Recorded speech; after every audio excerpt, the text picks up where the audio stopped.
Hi, welcome back to Mutant Year Zero, episode 3 of our ongoing campaign. And I'm assuming you'll have watched the first 2 episodes to be watching episode 3, so I'm not going to do much of an intro here. I'm just going to say thanks for watching, and over to you, Ed.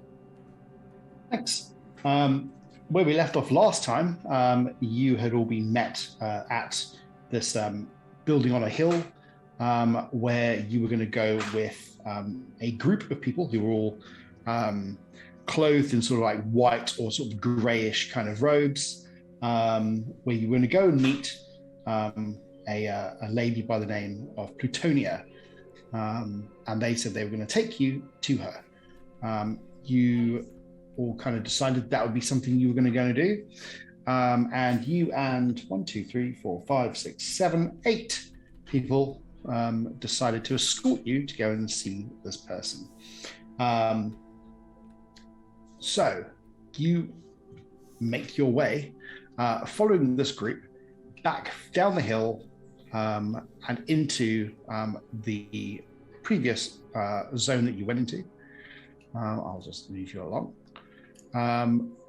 Which takes you back into the woods, which is the deep, dark, kind of horrible woods. And as you walk through, they kind of take a wide berth of the graves that were in the center or just off center of the zone.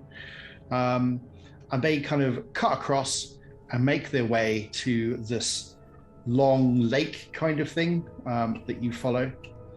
And they take you further on into the next zone. So I guess I will open up the next zone for you, which will be very helpful.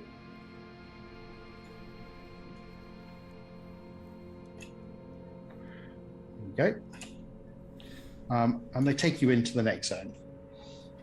This one is very overgrown.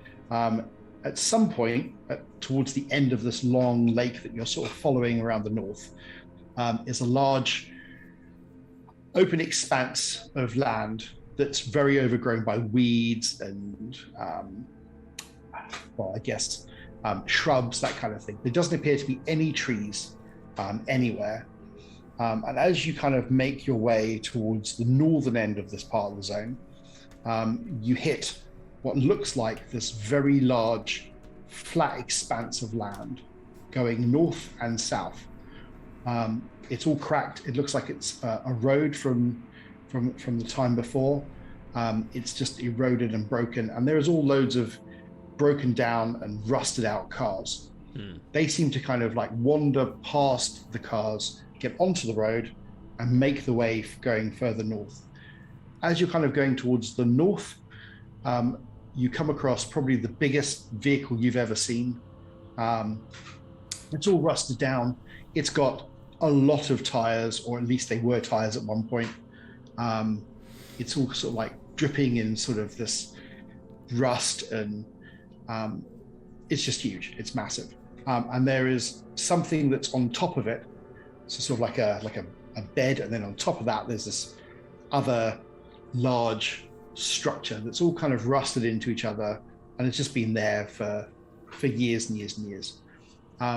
They kind of look at it, and as they wander past it, they kind of touch the sides of the truck, and they kind of mumble something under their breath, and then they continue to keep going northwards. When I see that happening, can Yes. I try and get a bit closer to see if I can hear what's being said? Yeah, they're saying something in a language you don't understand. It sounds a bit like gibberish, Okay. and they're talking in a language you don't recognize. Fine. But whatever it is, it's repetitive, and it's only quite short. But it's sort of maybe 3 lines, and then they repeat the 3 lines, and each one of them touches the large, long truck building thing that's on a truck. It's a weird kind of like looking design. It's difficult to make it all out because it's all rusted and broken down and damaged. But they touch it individually, and then they kind of make their way north as you're following. So is there any chance I can try and, like, even though it's gibberish, is it like? Yep. something that I can if it's the same phrase repeated over and over, Yeah. then it's like one of those things where you can theoretically repeat it without knowing, like repeat the sounds without actually knowing what it means. Yeah. Why don't you make a wits roll? Straight up wits. Straight up wits, unless you think there's something you might want to with comprehend. I'll tell you what. Why don't you do it with comprehend? Okay. I presume we're sort of walking single file. Yes. Yeah, you're walking single file. I'm not bothered about the words quite so much, but I totally want to copy the gesture. This seems pertinent. I'm sure they're doing this for a good reason. Maybe this is going to keep us safe or something. This is cool. I want to do this. Yep. So I'm trying to understand this before I get to the truck, and I'm planning on doing the same thing, repeating the gesture and even saying the phrase. So I got one success there. Okay. Yeah, you pick up the phrase and you say it, and then you touch in the same places they were touching as you walk. I want to say it like I also say it in a kind of like not stage whisper, like stage volume, so that it's clear that I'm repeating the words that they're saying, rather than because I think probably anyone behind me can see that I'm doing it, but I want them to be able to hear that I'm saying the right words too. Okay. Yeah. Okay. That's great. Yeah. So you do that, and they kind of look at you, and it's Tina and Val who look back at you, and they kind of nod, and then Gia, as you do the same sort of thing, you touch it, and they seem to sort of acknowledge that you've done that. Okay. What about Dara? What are you doing? I'm making a mental note of this location in case I need to exploit their belief by damaging this truck. Yep. Okay.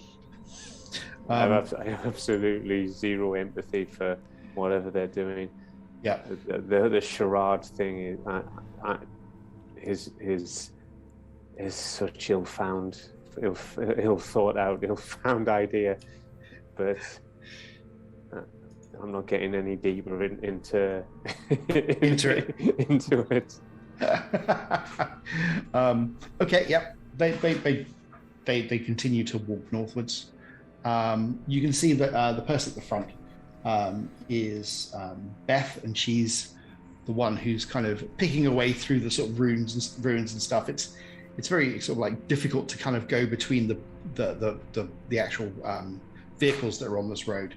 There's a lot of sharp, jagged, rusted pieces of metal here and there, and she sort of picks her way through. You definitely wouldn't be able to sort of run through this area. It'd be very difficult to kind of get through without cutting yourself or slicing yourself. And they continue to go further northwards into the next zone.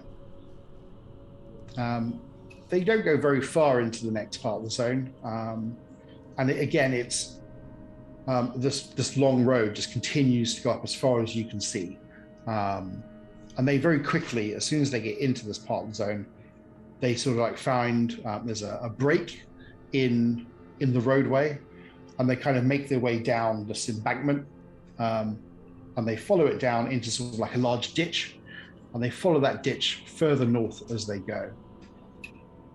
Again, you kind of like follow with them, and very quickly the ditch kind of turns into sort of a tunnel, and they kind of make their way through this tunnel. As you're looking around, you can see the tunnel is man-made. There's sheet bits of metal, there's tarp and various other things that we made in this long ditchway to hide anyone moving backwards and forwards along this ditch. They continue to do this for a number of hours until they come out.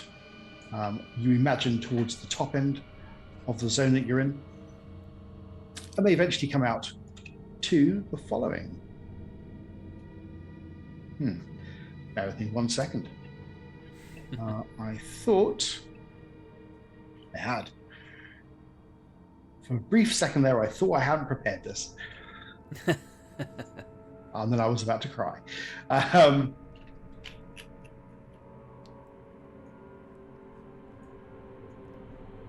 You come out of this ditch, and you kind of make your way up, and you can see there's a barn and a couple of buildings on a slightly raised hill. And as soon as you kind of get up onto the slightly raised hill, you notice a smell, and it's a smell of animals. It's very kind of thick and pungent. And as you're getting closer to this set of buildings, you can see, or more likely, you can hear these grunting noises. And as soon as you get closer, you can see an enclosure, and in that enclosure, you can see a whole bunch of pigs. And they're sort of like enjoying themselves, sort of like wallowing in all the kind of mud and nonsense that they're in. And the smell is coming from their wallow. You can see a gentleman who's tending the pigs. He's busy throwing bits of food and chunks of meat and stuff at the pigs.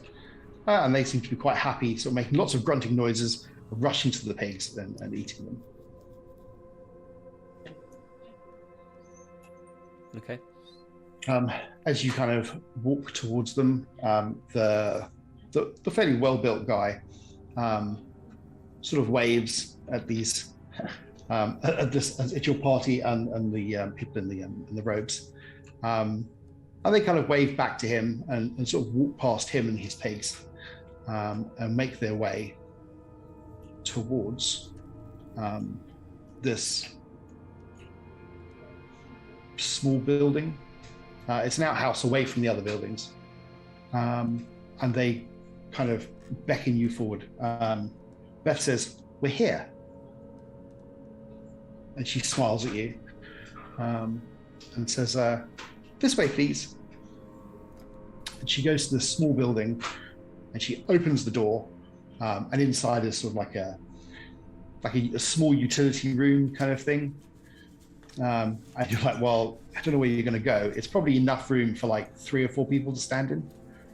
And then she does that. She kind of goes to the back wall, and she moves sort of this large shelf unit, which is all kind of rusted in place into the wall. And the whole wall kind of moves. And as she moves it, behind the wall, there is another door. And this door is about the same sort of size as the wall itself. And there's a large kind of round lock on it, which she kind of starts to turn this wheel and lock. Mm-hmm. The whole thing starts to turn, and she opens it with this creaking noise, and there's this horrible screeching as all the kind of bits of metal grind on metal. And she opens the door, and there are some stairs heading down into the ground. Apologies, because it's been a couple of weeks, and I've forgotten. That's all right. The ruse, the exact details of the ruse. What was the name of? And I can't find. I'd taken notes, and I can't find them at the moment. What was the name of the old lady that we found? Sorry. Was it Gladys? Gladys, yes, that's it. And what was the thing that she told us that I had latched onto? Right. So she told you that there was something about a child, right? A child. So there was a prophecy of a child coming, and once the prophecy says that once the child is born, then the world will be remade, and there will be a reckoning, and that reckoning will allow a new world to begin. That's her whole kind of like shtick that she mentioned, which was again repeated by Beth and Val and Tina at the time. There was they referred to the child in a specific way, didn't they? Yes, they did. So let me just that's my that notes. Yeah, that's what I was kind of riffing off of. Child of the Dawn or something. Can't remember. Yes, so they said that I'll just get the child of the dawn, and that she is the luminescent child. Okay. Is what they called her. These people being members of what they call Nova. And Plutonia, who is their leader, is the one who has told them that that this will bring about a new world order, and once the luminescent child is brought into the light, then the world will start anew. Okay. All right. Yep. Anything else you'd like to know while we're here? No, that's good. Just needed a quick refresher because I feel like I'm about to be lying my arse off again. Unfortunately, as someone who's GM'd this game before, as soon as you said Nova, you were like, I was like, oh fuck, why am I doing this? I don't remember it all. I remember some details though. Anyway, sorry, Chris, you were saying? I seem to remember that our sort of cliffhanger last time was that we were just about to be made to hand over our weapons, and yes. I'm not quite sure what the state of that is now. Is one of them carrying them? Yeah, two of them are probably carrying your weapons. Unless there's anything particularly that you might have secreted away. They didn't search you. They took you as you're being honest, and you gave up whatever weapons you had on you that was visible. Okay. I only had the one weapon, I think, so I would have given that to them. Okay. So unless you had something that was hidden. Yeah, I had a machete, so I would have given that. The Rubik's Cube, I wouldn't have given them. Okay. Like I said, they don't search you. They just said, pass as weapons. You went, okay. And whatever that was is what you passed. Okay. So as you follow them down into the deepest, darkest tunnel, you realize that actually, as you're making your way down, they've kind of like hit a button which has illuminated the stairs and the stairwell, and it just keeps going straight. It's not kind of going in on itself or anything like that. It's just a straight line down at a relatively steep angle. Can we see the bottom of the stairs, or is it going down so far that we can't even see the bottom? You can't see the bottom of the stairs.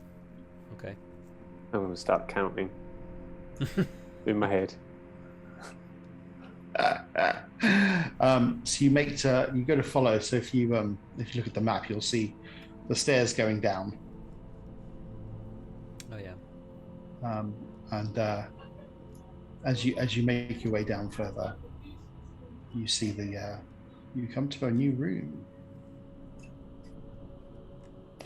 The second door opens as you get to the bottom, and they get you to come in.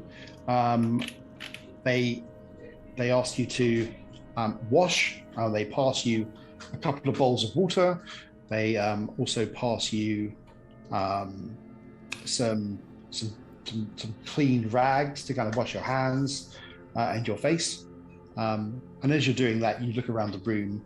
You can see that there is a hole in the center of the room, of which you can see a stairwell going down. And you can see it's just these. There's no one else, although you can hear the faint sound of humming and some other things sort of going on deeper down into sort of like this facility that you're in. I'm so impressed. This place is huge. I've never seen a nice ark like that. And they've got water to spare to wash themselves with. I'm sort of ready to join this cult already. I'm worried about the pigs outside. You're worried about them? Yeah. Pigs eat anything, especially people who are found to be false prophets. Good thing they haven't found any, right? Yeah. Yeah, I loved how I just dropped that they were feeding the pigs meat. That was super subtle. I'm playing it that we don't. I probably know just enough that it's a pig being a chronicler, but nothing about it's how to care for them or anything. Yeah. So yeah, you kind of like wash your hands, and they're busy. They're making small talk. A lot of them are kind of like taking off their boots. Sorry, I'm getting a bit of feedback. Yeah, I am too. I'm not sure something changed. Say something again, quick, Ed. How's that? It's gone now. Yeah, that's fine. It's gone. So they're sort of like taking off their boots and their shoes, and they've got like a couple of trunks. They've opened the trunks and they're putting on these little soft shoes by the look of it, and they kind of offer you some of these soft shoes. They kind of look at your feet and kind of go about that sort of size, and they hand them to you. They kind of look at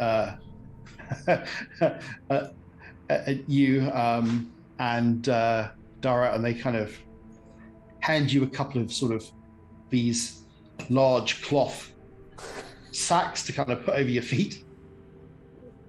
Yes, thank you.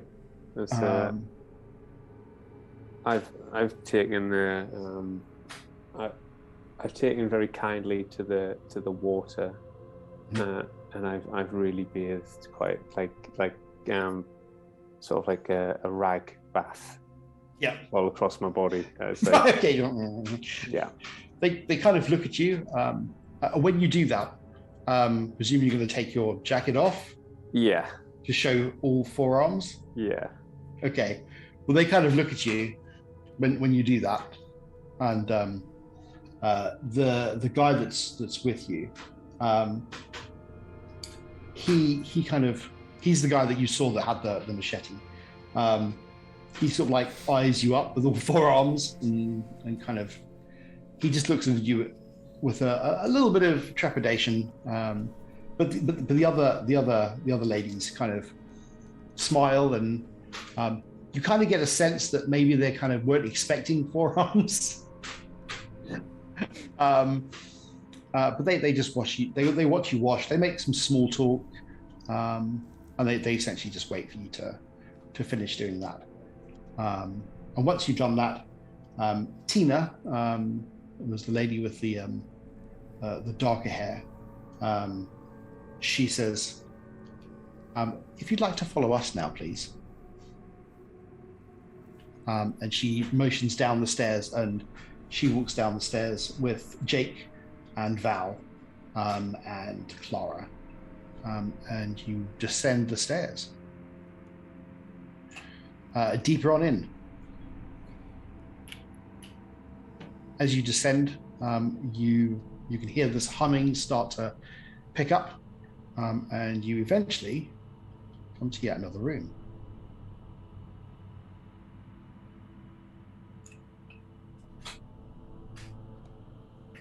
As you kind of get down here, you can see there are two other women. One of them is holding a large stick, and on top of the stick is a large blade, and she just sort of like smiles to you. There is another lady, and she seems to have a scrap rifle. She also looks at you and smiles. They have a brief conversation with Tina and Beth, away from you, and they just kind of have a quick whispered conversation. And Beth leaves Tina to wander off through another set of doors, and she goes further on into the compound. And they say, "If you could just wait here for a minute, that would be great, thank you." Can I quickly ask, were there any obvious mutants in the group that was coming here, or anyone that we've seen? No. Okay. Nothing obvious. Yeah, nothing that. Yeah, like no one with scales, like for 6 example, arms or scale. No, arms, or any obvious nothing. visible tells. Okay. No, nothing like that at all. At least that would have probably been really suspicious to us, wouldn't it? I mean, that's a lot of people by this time. Yeah. Is anyone left with us? Yes, you've got the lady with the sword on a stick. What about Beth? And Beth is with you, as is Jake. So I'll go up to Beth and Jake, bearing in mind I kind of charmed Jake, didn't I, last Yes. session? And say, I've noticed that none of you seem to have any mutations like us. Is that the case? Oh no, not at all. We do, but those that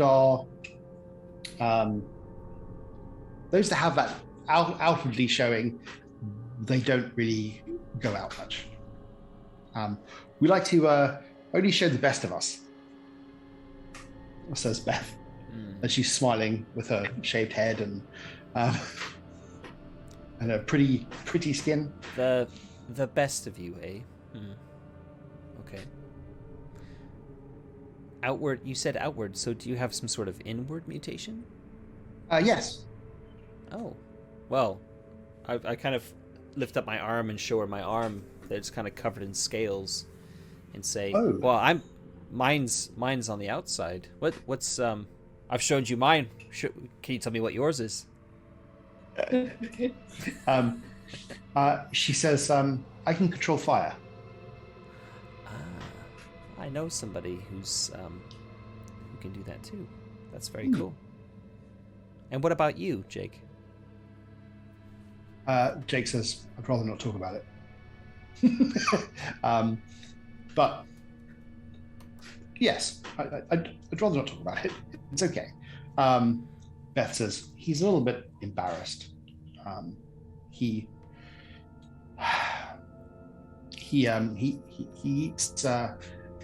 eats rotten flesh. So he doesn't need to use any of our food or water. It's how he gets nourished. Jake kind of looks a bit annoyed that Beth is kind of sharing that kind of information with you. But he's yes. I'll give him my most disarming smile and say, "Hey, it's all good." He smiles at that, seeing as you chomped the panther from last time, and says, "Thank you, brother." And he kind of he shrugs his shoulders a little bit. It's like, "Thanks," and he just kind of takes a step backwards. You wait there for a short while, not very long at all, and you very quickly hear the door open, and a lady comes walking confidently in to the room. She's got shaved head. She's wearing this very, very white robe. She's got really piercing blue eyes, and she walks forward towards you in this very confident manner. As she walks towards you, she says, "Good day to you. I understand you have come here looking for salvation."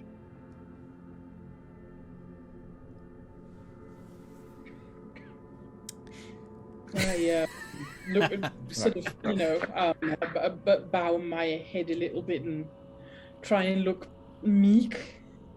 But the thing with the show The Best of Us has really got me worried. Yep. Got me annoyed. The best of them's a firebug and a ghoul. That's what they've got. Yeah. That's what they've got in the window. Imagine what they've got in the shop. It's So the woman comes wandering over and says, "Well, yes, that's. I guess so. We've been called here." She says, "I am Plutonia." Silas, and this is Dara and Gia. "Nice to meet you." She says, "Tell me, where are you from?" Well, we're new to the area, and yeah, as I said, we were kind of called to the location with the bell. The what was it? I think it's called a school. Yes, you met Gladys then. Is she the old lady? She is the old lady. Yes, we've seen her. Oh, that's good. That's good. She kind of looks you up and down, Silas, and she then sort of like looks over to Dara, and you can see that she's kind of like appraising you, kind of getting an idea of who you are by looking at you. She kind of wanders over to you, Dara, and she says, and how are you? Well, hungry. You're a big lad. Yeah, and I'm clean now. So thank you for the water. I see. And do you have good seed?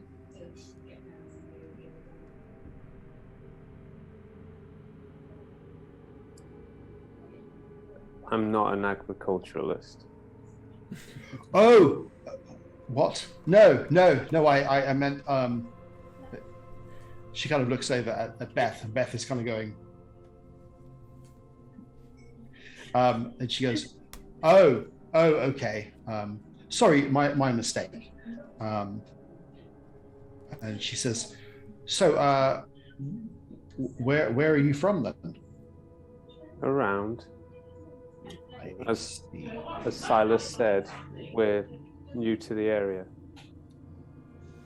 And you've heard this call. I believe that one of my followers has told me. Look, lady, I swore to help my friend who did me a favor and got me out of trouble. He's kept me fed. I've kept him safe. Okay. So do you not believe in the luminescent one? I'll glance over to Silas. I'll be like, if she's not looking at me, I'll be like,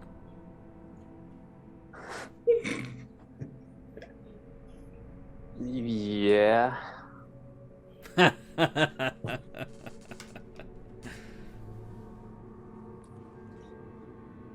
She says, "Where are my manners? Where are my manners? You say you haven't eaten. Well, we have some food that we wish to share with you.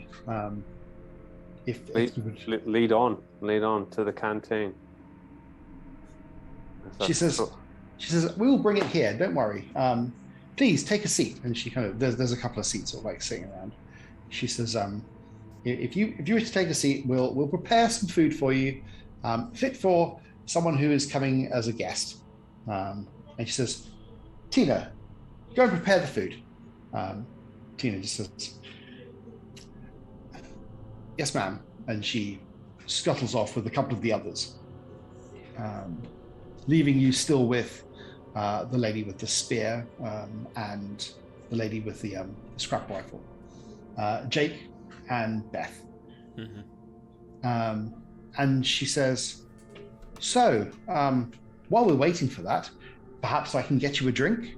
And she goes over to a large bottle, and inside the bottle, well, she kind of pulls it out of the box, and it looks like fresh, clean water.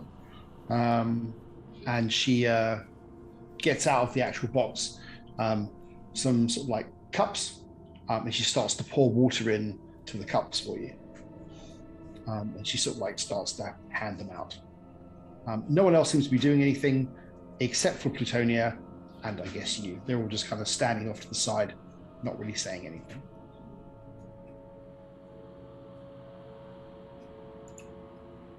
She says, please, drink up.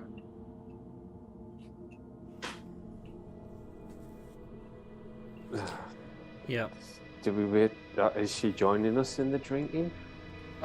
Well, she watches you. She hasn't poured herself a drink. I'll drink. Okay. I'll, sort of do my usual routine of sniffing the water first, but it looks great, so yeah. Okay. All right, you go to sniff the water first. And she says, "Oh, where's my manners?" And she goes and gets a glass and she starts to drink some herself. It looks like she's forgotten that perhaps maybe it might look a bit suspicious if she wasn't drinking as well. And so she drinks them as well. I presume that we're just, in the habit of like, even if we opened a tin of grub or something, it might have gone off, and we probably never touch anything without, testing it first. Probably, yes. Oh, what is this? Is it rotted? Is it not? Okay, yeah. So she drinks it as well. It's really nice water. It's probably one of the nicest waters you've drunk. It feels like it's been clean. As in clean, yeah. It's sort of got like almost a slightly sweet taste to it. That'll be the drugs they've slipped into it shortly. Yeah, it's like an almondy smell. Wait, so she drinks with you and says, while we wait for the food, you say you're from around. How did you hear about the Illuminate one? And she looks over to Beth. Beth points at you, Silas. There we go. And she says, and she sort of sits down. She crosses her leg in front of her. So this is Plutonia, right? This is Plutonia. Yeah.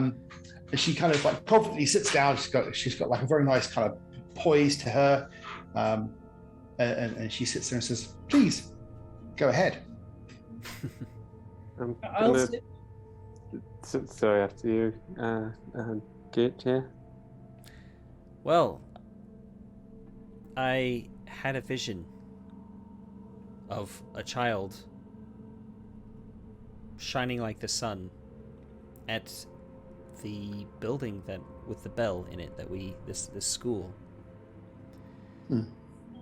And I just knew that there was something special about this child, that it was somehow important that I seek it out. And if we've been looking for this building, when we found it,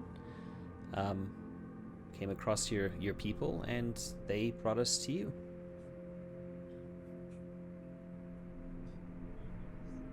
Well, you were in luck. The Illuminate one is at hand. Oh, really? A child? Indeed. My priestess Abatina is with child. How's? I'm sorry to ask, because you all look so normal. I've spoken with Beth and Jake, and I know that some of you are mutants like us, but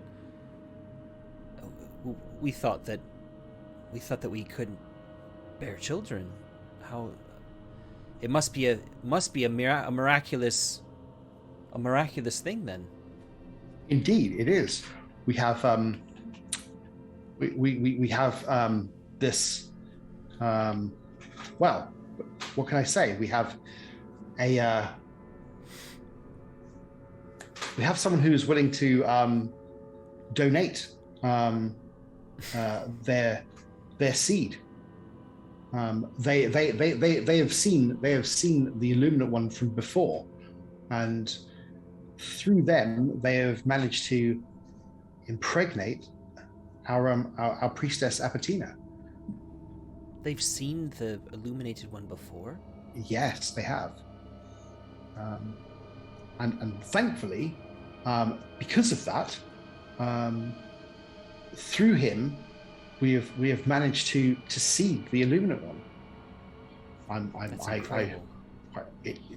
It shouldn't be very long now. I would imagine a mere matter of weeks. I don't know what to say. It's something we've thought that wasn't possible with our kind.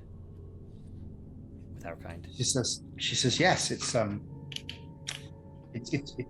miracle. But I have had the same sort of vision as yourself. So I'm extremely happy to see that there is another one like myself who has seen the light, and soon will be able to bask in the Illuminant's glow. Do you think the vision was was literal? Do you think she will actually glow? Well, when she is born, we'll be able to release. Well, yes, we'll be able to see her, and yes, I believe she will glow. I mean, it's been in the dream, is it not? So therefore, she must be. Well, if she is another that does not glow, well, that's fine. We will move on to the next one. The next one? There'll be more? Well, there'll be regular children?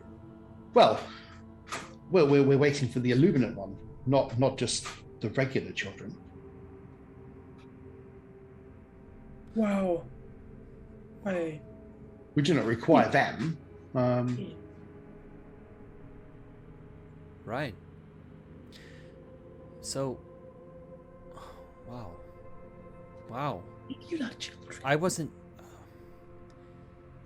I'll be honest with you. I wasn't sure whether the vision felt very real, but I wasn't sure if it was some sort of. Well, there was doubt. I'll admit, and even though we followed this vision, I wasn't sure whether it was a literal thing or not, or how dreams are. Normal dreams, sometimes they can be a bit bizarre. I wasn't sure if this was maybe something along those lines, even though I knew it was something different. But yeah, this is incredible, and this place is incredible. This water. I'll hold the glass up. It's so clean. How are you able to get clean water like this? We created it ourselves.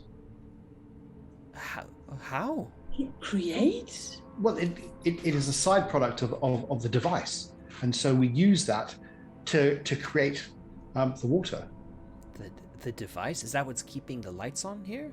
Yes. Everything is self-supporting, Wow. much like, and this is the temple to the Illuminate One. Everything is self-supporting. It allows us to do that.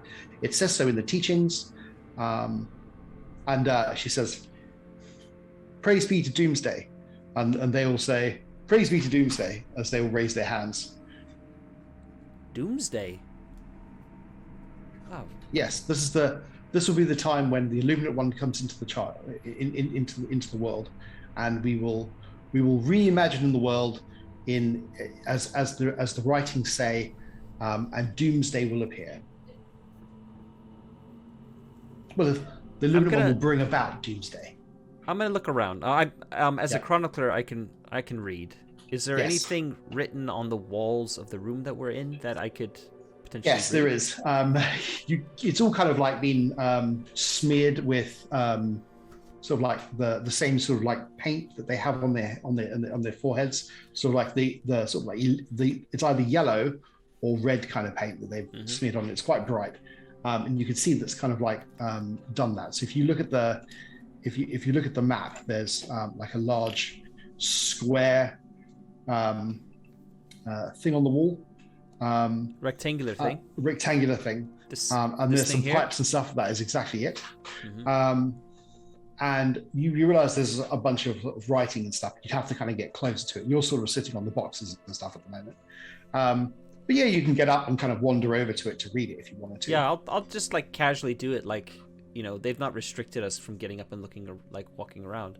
No. They kind of look at you, but they're not really kind of stopping you from doing anything. Yeah, you kind of go over to there, and there's some writing on there. On the What's the writing on the wall? The writing on the wall, there's a whole bunch of letters and numbers, and then there's a symbol which looks like a circle with a star inside, and a couple of stripes coming out the circle on either side.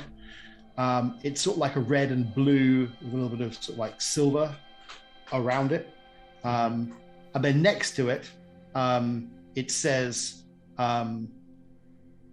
Ors. You can't really quite read it. It just says Ors. And then next to that, Ors, it says as in ORS. ORCE. And then next to that, it says silo 12. Okay. And below that, there's a whole bunch of letters and more writing. And on the writing, it's all kind of like yellow and faded, but there is a specific symbol, much like on the dice. Yes. And there's a thing that says warning, which you can read clearly, sort of like bright red letters, and then the other words and stuff are all in a yellow kind of font, but they've been sort of like left to yellow, and it's really difficult to read any of that. And so that's the sort of stuff. And then every now and then you can see sort of dotted around, there's odd words that are written in sort of like a white paint or a white sort of lettering on when you look around, it's sort of like a traditional sort of grey blue, which is the sort of like color scheme in this room. But it's all kind of faded. It's obviously been here for a very long time. Yeah. Okay. So as you're doing that, the food comes in, and there's a whole bunch of little bowls. And in the bowls, you can smell, it smells like a very thick, pungent stew. You can see sort of vegetables. You can see bits of meat. You can see sort of like this nice, glistening, smelly kind of sort of like roux that it's all kind of cooked in, and it smells really divine. And so 3 or 4 of them kind of bringing in those, and then with every single one, there's a little white pot. And in the white pot, there's a couple of tablets, and they bring these in, and they kind of like pass you each a bowl and a little pot. And there's more little pots than there are bowls, and those all being given to all the others. And Plutonia says, "We shall eat now." I'll pick up the pill and say, "What's this?" This is a holy pill. This allows us to commune with the soon-to-be Illuminate One. It also gives you vitality and vigor, and allows you to, do more of what you can do. As we all know, they are supplements. Praise be to the supplements, and they all go, "Praise be to the supplements," and all the people around you just swig them back, and swallow them. Okay. I'm gonna palm mine, but pretend to pop it in my mouth. Okay. I think we need to make some kind of palming roll. Well, hold on. I gotta think about this, whether I'm actually gonna take it or not. I'm kind of curious to see what happens if I do take it. It'd be a sneak if you wanted to. Yeah. I'm just wondering whether. I think I will take it. Okay. I think I will take it because I want to find out more, and I want to go deeper into this Orse silo. So I'll take my iodine. I'll take my supplement.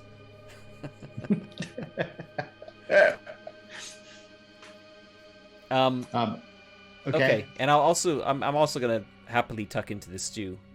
I don't mind the mystery meat angle.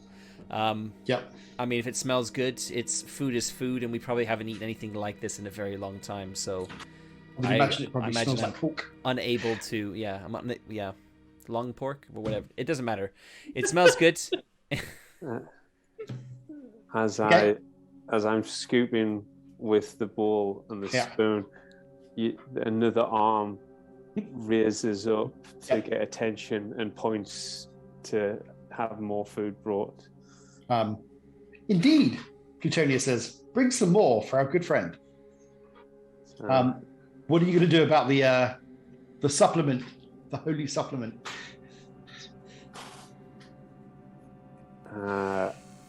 to wait until someone tells me to take it. I'm Okay. gonna eat. What about Gia? What's I'll Gia have taken it. If I saw them take it, that was good enough for me. Yep. And I presume that we've not been exposed to enough medicine to know to be suspicious of stuff. You know what medicine is? You had medicine at the Ark. The Elder gave you supplements, gave you medicines. But I will say I probably have no concept of a bad trip or something. So I'm like, oh, they're taking it. It must be great. Okay. They got all this tasty food. This is part of the tasty food. Okay. Awesome. Yep. So you kind of do that, start eating. Plutonia, you can see, is looking at you, Dara, and says, please take the supplement. Maybe after the next bowl. What is it? What, you point at the bowl or the supplement? Both. What are they? She says we have pigs that we farm, and that's what's in the bowl. And the supplement, as I said, is to allow you to be stronger and quicker, and give you more health and vitality. It cures you from any kind of ills. It's a supplement, as if that kind of means everything.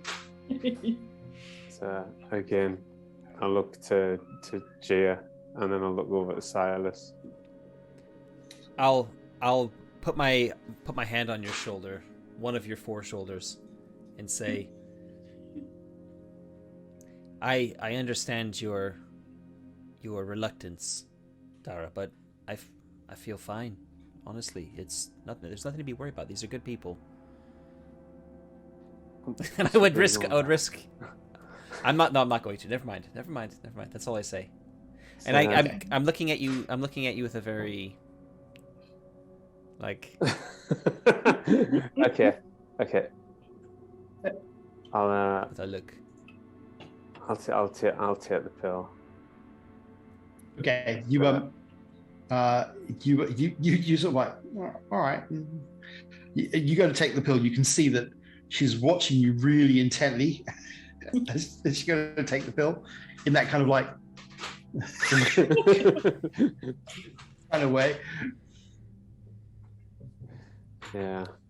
No, like if I've got quite high sort of wits, so I see that she's looking expectantly, and I'll actually show her, to not to create any sense of relief, but to sort of highlight that, yes, I am doing it. Yep. Yep. You kind of and you take the pill, and they bring you another bowl of food. That's all right. It's nice. It's really filling. It's nice and cozy in here. It's warm, and she continues to sort of like talk to you, and she talks to you about the Illuminate One. She kind of, her voice becomes quite repetitive. And she's sort of like telling you over and over how great it is that the Illuminate One is coming. She tells you that this will herald in a new time. She says that this is something they've been waiting for a while. They've unfortunately had many failed attempts for the Illuminate One to come. But she continues to sort of like repeat this sort of story in a very kind of repetitive way. And it's quite warm, as I said, and you're feeling full, and she gives you some more water, and your eyes start to droop a little, and you realize that it's been a long time on the road, and it's just really kind of been a long, tired day. And you will sort of like start to sort of feel a bit sleepy.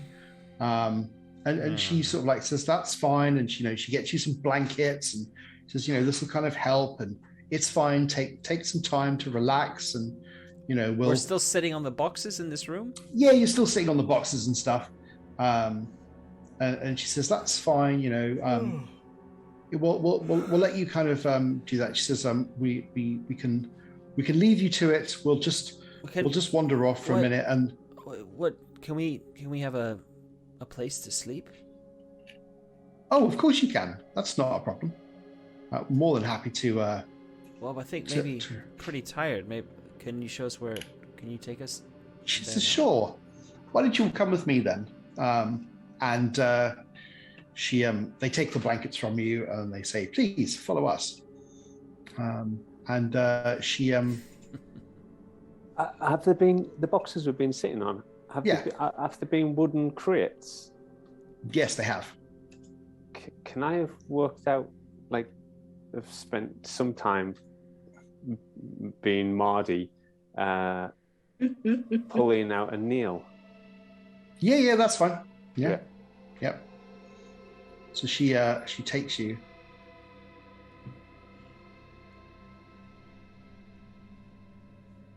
I don't know what I'm going to do with a rusty nail, but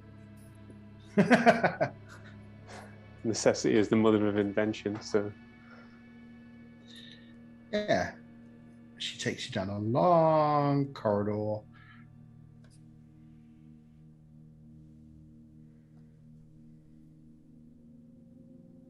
And takes you to this large cylindrical room with some stairs going up and down. And she says, "Come with me." And there's a handful of other people sort of like sitting here. You can see there's sort of a place to eat. There's a place to sort of looks like cook food. She takes you down the stairs, and you go down the stairs to this bunk room. There's lots of sort of like very nice beds, which are sort of quite soft and springy. In fact, some of them make like a squeaking noise. They're made of metal. And at the base of every one of these sort of beds, there's a bluey green box that has the same sort of symbol of the circle with the star inside and the silver bits on the edges. And you basically can sort of rest here, and they say, "Why don't you wait here, and we'll bring you we'll bring you some more to drink. Just relax. We'll get you something nice and hot to drink, and just relax and just have a bit of a sleep. It doesn't take you long. You're getting onto the bed, or you're sitting on the bed, and you all slowly drift off to sleep. It's quite nice, relaxing. They all seem quite friendly, and the more she talks, the more dull she becomes. And you sort of drift off into this nice sleep until you wake up. So, shall we leave it there for this session? Yeah. There's all sorts of horror movie scenarios running through my mind right now, but it's probably a good place to stop. Do we get to like maybe talk amongst ourselves for a minute before we fall asleep? Of course you do. Yeah, you're all kind of sort of like in your various cots and stuff. Yeah, I guess that's the kind of a question I would have had as well. Is they've left us to sleep? Have they left anyone in the room with us, or are we on our own? Nope, you're on your own. Is there like a doorway in the room? There is. See on the map that there's a door there. There is another doorway, which is which you can go through. Will it open if I try and open it? If I kind of go over to it? Yeah, you kind of like wander over to the door. There's on the side. There's like a set of numbers. You go over to the door, and there doesn't seem to be sort of like a door handle. And you're like, oh, okay. You realize that as you've walked through, there's no door handles. They've come along and they've pushed in buttons, which has allowed the doors to open. That's fine. Okay. Yeah, if it doesn't open automatically, I'm not going to try and push any buttons, and I'll just be like, okay. Before I get into the bed, I want to try and open the box at the foot of my bed and see what's inside as well. Yeah, there's no lock or anything on it. You can just open it up, and inside is someone's personal possessions. There is a nicely folded robe, much like the ones you've seen. Sort of like there is a small pot of yellow paint Mm-hmm. in a little sort of like glass vial. There is a pot of pills, so in a glass, like a large glass jar. There's the same kind of pills that you've already taken. And there is also a few other bits and pieces. There's a small, let's have a look. What is it that's in there? There's no weapon, though, I assume. There's no weapon. Well, there's, yeah. So there's a coffee cup or a cup with that same symbol of the star and the circle, and underneath it says USAF. And that's what's in this trunk. That's their sole personal possession. And Yeah. the cup is made of like a hard metallic material. As I climb into the cot and go to sleep, I'm just going to be like, whose bed is this? So, But like, doesn't matter. It's soft. Isn't this amazing? Imagine we had an arc like this. It's not like they're not sitting on top of each other. They've got so much room and so much light and so much food. They're so friendly. This is amazing. Is this what it's like when you've only got one boss and they're not fighting? We'll find out in the morning, I guess. I guess none of us are trying to fight the sleep. No, this is nice. To be fair, it's really nice because you've been on the go. Yeah. For almost like 2 days, 4 or 5 days. Oh yeah. With everything that's happened, running and then getting here and then coming out here to look. Part of you is almost a little bit guilty that the rest of your arc is in this dingy, wet, damp sort of like hole in the ground, and you're in this nice, warm, cozy bed with sheets, and it's at a nice, warm temperature throughout the room. And there's a sort of like sound of this buzzing noise, which is sort of like in the background of everything, which is actually quite nice. It kind of drowns out a lot of the thoughts, and so you can kind of like just drift off to sleep. Cool. All right. Yeah. Definitely. Excellent. We should leave it there. Yeah. Cool. Thanks so much, Ed. thank you. And thanks everyone for watching. If you have any comments, please drop them in the comments for this video below. And if you haven't already, like and subscribe, as that helps the channel to grow. Otherwise, thanks very much. We'll catch you in 2 weeks for episode 4.